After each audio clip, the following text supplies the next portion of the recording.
அதிமுக கூட்டணியில் பாஜக எத்தனை தொகுதிகளில் போட்டி என்பது நாளை இறுதி செய்யப்பட வாய்ப்பிருப்பதாக கூறப்படுகிறது. நாளைய தினம் தமிழ்நாட்டிற்கு வருகிறார் மத்திய அமைச்சரும் தமிழகத்தின் தேர்தல் தொடர்பாக பாஜக தரப்பில் நியமிக்கப்பட்டிருக்கக்கூடிய பியூஷ் கோயல் அவர்கள். இந்த நிலையில் நாளைய தினம் அது தொடர்பாக முடிவு எட்டப்படலாம் என கூறப்படுகிறது. இது குறித்த விரிவான விவரங்களோடு இணைகிறார் எம்முடைய செய்தியாளர் லதா. லதா, வணக்கம். ஏற்கனவே பாஜக இந்த முறை அதிக தொகுதிகளை கேட்பாங்க அப்படின்னு சொல்லப்பட்டது. நாளைய தினம் இது தொடர்பாக அறிவிப்பே வெளியாகலாம் அப்படின்னு எதிர்பார்க்கப்படுகிறது. என்ன கூடுதல் விவரம்? வணக்கம்.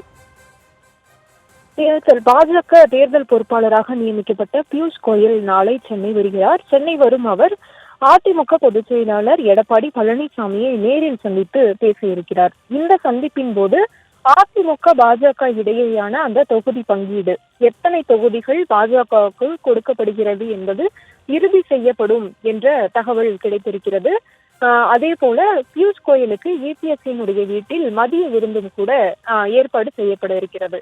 வழக்கமாகவே ஏதாவது ஒரு பேச்சுவார்த்தை நடைபெற்று அந்த பேச்சுவார்த்தை சுமூகமாக ஒரு முடிவை எட்டப்பட்டால் அதற்கு பிறகு இது போன்ற விருந்து என்பது நடைபெறும். எனவே தொகுதி பங்கீடு தொடர்பான பேச்சுவார்த்தை பல கட்டங்களாக நடைபெற்று கொண்டிருக்கும் நிலையில நாளை பியூஷ் கோயல் சென்னை இபிஎஸ்ஐ நேரில் சந்தித்து பேச இருக்கிறார். எனவே அவருக்கு அந்த மதிய விருந்து ஏற்பாடு செய்யப்பட்டு இருக்கிறது. எனவே தொகுதி பங்கீடு தொடர்பான அந்த முடிவானது எட்டப்பட்டு பிறகு இந்த மதிய விருந்து நடைபெறும் என்று தகவலாக நமக்கு கிடைத்திருக்கிறது. கடந்த சில நாட்களுக்கு முன்பாக நயினார் இபிஎஸ்ஐ நேரில் சந்தித்து இதே போன்று, அதாவது தொகுதி பங்கீடு தொடர்பாக பேசியிருந்தார்.